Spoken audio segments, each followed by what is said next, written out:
तो आप सभी का एक बार फिर से स्वागत है और इसमें आज हम लोग डिस्कस करेंगे।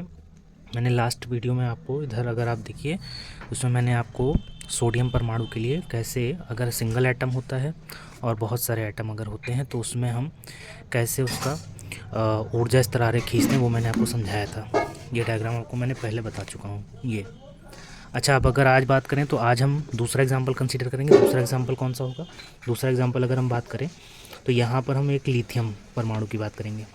लिथियम परमाणु की अगर हम बात करें तो क्या कहा जा रहा है कि जब अब एक लिथियम परमाणु जिसके लिए अगर हम बात करें तो 3Li7 जो समान ताप पर ठोस अवस्था में होता है का उदाहरण लेते हैं। जैसा कि प्रत्येक लिथियम परमाणु में कितने इलेक्ट्रॉन होते हैं? 3 इलेक्ट्रॉन। ठीक, अब 3 इलेक्ट्रॉनों में से 2 इलेक्ट्रॉन किस में चले जाएंगे? ये के कोश में चले जाएंगे। एक शेष बचा किस में चला जाएगा? ये इलेक्ट्रॉन जाएगा एल। और एल कोश में अगर हम बात करें तो एल कोश में आपके 2 उपकोष होते हैं और 2 उपकोष में से ये पहले उपकोष में जाएगा। और यहाँ पर जैसा कि अब आगे क्या समझना है कि उपकोष 2 इलेक्ट्रॉनों का समायोजन कर सकता है। यानी कि इसमें अगर हम बात करें तो ये जो पहला उपकोष है इसमें 2 इलेक्ट्रॉन आ सकते हैं, लेकिन अभी इसमें कितने इलेक्ट्रॉन गए हैं? एक ही इलेक्ट्रॉन गया है। अब आगे अगर बात करें तो लिथियम परमाणु के लिए यह उपकोष आधा ही भरा है। यानी कि इसका मतलब एकदम सही बात है कि अगर एल कोश में 2 उपकोष होते हैं उनमें से जो एक उपकोष जिसका नाम यहाँ S1 लिया गया है इसमें एक ही इलेक्ट्रॉन तो गया, अभी भी एक इलेक्ट्रॉन की कमी है, इसीलिए यहाँ पर कहा गया है कि ये आधा ही भरा है। इस प्रकार एल कोश का उपकोष S2 खाली ही रह जाएगा। यानी कि एल कोश में अगर हम बात करें तो एल में आपके S1 और S2 ये 2 होते हैं। इसमें कितना इलेक्ट्रॉन है? इसमें एक इलेक्ट्रॉन है और इसमें कोई इलेक्ट्रॉन नहीं है। और अगर हम इस वाले की बात करें जो आधा भरा है और इस वाले की बात करें तो ये आपका पूर्णतया खाली है। अच्छा, अब आगे हम बात करें यदि हम लिथियम तत्व से बने एक छोटे से टुकड़े पर विचार करें जिसमें 100 परमाणु हैं। यानी कि हमें ऐसा कंसीडर करना है कि हमारे पास अब लिथियम का एक क्या है, छोटा सा टुकड़ा है जिसमें कितने एटम है? टोटल 100 एटम है।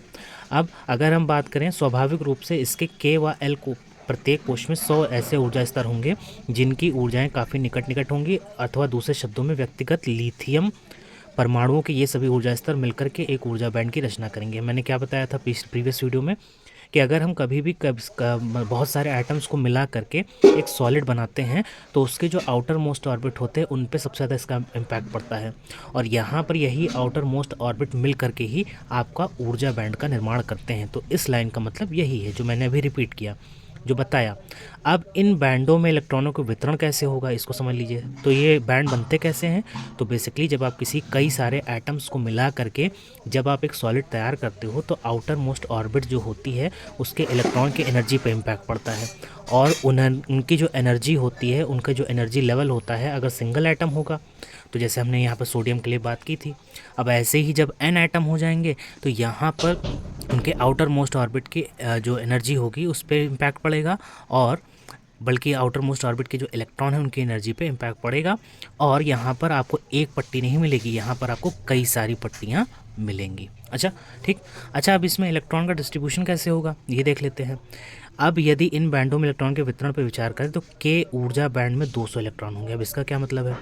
अब अगर हम बात करें तो सबसे पहले यहाँ इस डायग्राम में देखिएगा, यहाँ पर देखिए, अगर हम सिंगल एटम की बात करेंगे तो के कोश में कितने इलेक्ट्रॉन हैं? ये 2 हैं। और एल कोश का पहला उपकोष इसमें कितने इलेक्ट्रॉन है? 1 है। अब अगर हम 100 परमाणु ऐसे ही ले लें लिथियम के, तो अगर हम 100 परमाणु यहाँ लेते हैं तो जो आपका कोश है इसमें कितने इलेक्ट्रॉन होंगे? तो अगर आप 100 लेते हैं तो 100 गुणे 2 कर दीजिए तो कितने हो जाएंगे? 200 हो जाएंगे। अच्छा, दूसरा आगे बात करते हैं, क्योंकि ये प्रत्येक ऊर्जा स्तर, अब यहाँ आगे देखिएगा, ये आपको समझ में आ गया होगा क्योंकि ये ऊर्जा बैंड में कितने कैसे 200 इलेक्ट्रॉन होंगे, क्योंकि प्रत्येक के ऊर्जा स्तर में 2 इलेक्ट्रॉन होते हैं तो 100 परमाणु में आपको बताया कि कितने 200 इलेक्ट्रॉन होंगे। अब एल स्तर की बात कर लेते हैं। एल स्तर का जो प्रथम, ये भी मैंने यहाँ बताया, इसमें 1 इलेक्ट्रॉन होने के कारण यह आधा भरा है।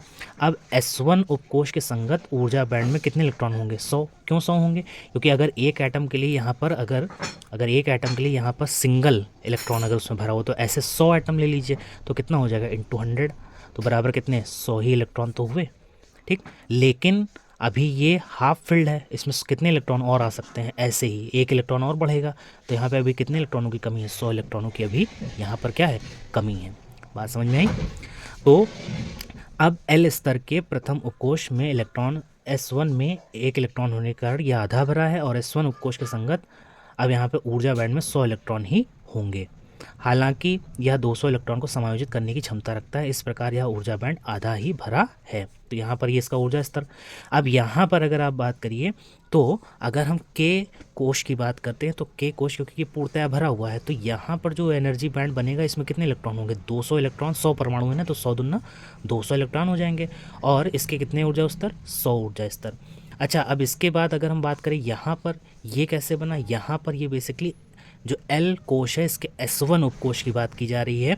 तो यहाँ पर 100 इलेक्ट्रॉन है, तो 100 इलेक्ट्रॉन है अभी भी, और इसमें 100 भी और आ सकते हैं, तो इसीलिए यहाँ पर 100 इलेक्ट्रॉन। तो यहाँ पर आपका जो ऊर्जा स्तर होगा वो कुछ इस प्रकार से होगा। और ये बैंड जो बनेगा, क्योंकि ये जो बैंड बनेगा इसमें ये क्योंकि आधा फील्ड है, तो इसीलिए यहाँ पर बैंड कैसा होगा? आधा भरा बैंड होगा।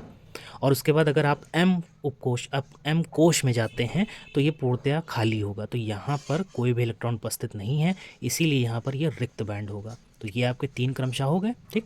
इसमें से ये पहला आपका हो गया। पहले में क्योंकि ये पूर्णतया भरा हुआ होगा, तो यहाँ पर अगर 100 एटम अगर आप मिलाते हैं लिथियम के, तो टोटल आपको यहाँ पर कितने इलेक्ट्रॉन होंगे? 200 इलेक्ट्रॉन होंगे, और ऐसा ये पूर्ण एक बैंड बनेगा। ये पूर्णतया फिल्ड होगा, ठीक है, फील्ड बैंड, इसीलिए इसको कहा गया है। जबकि ये वाला क्या होगा? इसमें 200 आ सकते हैं लेकिन 100 ही हैं, इसीलिए इसको हाफ क्या दिखाएगा? खाली दिखाया गया, और हाफ इसको भरा हुआ दिखाया गया। इसे आधा भरा बैंड बोलेंगे। और जबकि एम कोश में बात करें तो यहाँ पर कोई लिथियम के लिए इलेक्ट्रॉन है ही नहीं, तो इसलिए ये आपके पूर्णतया खाली है, ठीक है। अच्छा, यहाँ पर देख लीजिए 100 इलेक्ट्रॉन ही होंगे, हालांकि ये 200 इलेक्ट्रॉन को समायोजित करने की क्षमता रखता है। इस प्रकार यह ऊर्जा बैंड आधा ही भरा है। जहाँ तक नमूने यानी कि सैंपल की बात करें तो अन्य उच्च ऊर्जा बैंड MN इत्यादि का प्रश्न है, वे रिक्त ही होंगे, क्योंकि लिथियम परमाणु में इन बैंडों को भरने हेतु इलेक्ट्रॉन नहीं है। तो मैंने अभी आपको बता दिया, इसको भरने के लिए जब इसके पास इलेक्ट्रॉन ही नहीं है तो ये आपका पूर्णतया खाली होगा। तो इस तरह से आपका अगर हम सिंगल लिथियम एटम की बात करेंगे तो उसके लिए ऊर्जा स्तर आरेख कुछ ऐसा बनेगा, जिसमें के कोश में 2 इलेक्ट्रॉन, एल कोश का जो पहला उपकोश है उसमें 1 इलेक्ट्रॉन, बाकी इसका दूसरा उपकोश खाली होगा, बाकी एम में कोई इलेक्ट्रॉन नहीं होगा। वही अगर हम 100 परमाणुओं को, 100 आइटम्स को मिला करके एक सॉलिड तैयार करते हैं लिथियम का, तब उस केस में यहाँ पर आपका जो के कोश होगा वो पूर्णतया भरा होगा, और इसमें आपका ये एक टोटली फिल्ड बैंड बनेगा। और अगर हम बात करें एल कोश में, तो एल कोश में क्योंकि सिर्फ एक ही उपकोश में 200 इलेक्ट्रॉन आ सकते हैं, जिसमें से मात्र 100 ही इलेक्ट्रॉन आए हैं, तो इसलिए यहाँ पर आपका ये हाफ फिल्ड होगा। और बाकी एम के लिए मैंने बताया कि एम में यहाँ कोई इलेक्ट्रॉन नहीं, इसलिए ये आपका क्या हो जाएगा? ये आपका रिक्त होगा। तो इस तरह से ये आपका लिथियम की अगर हम बात कर रहे थे तो लिथियम के लिए इस तरह से यहाँ पर क्या बनता है? ये एनर्जी बैंड या एनर्जी लेवल डायग्राम। ये आपका बहुत सारे एटम यानी कि 100 एटम हमने लिया था, और इधर जो बना हुआ है इस साइड में ये आपका सिंगल एटम के लिए, ठीक है।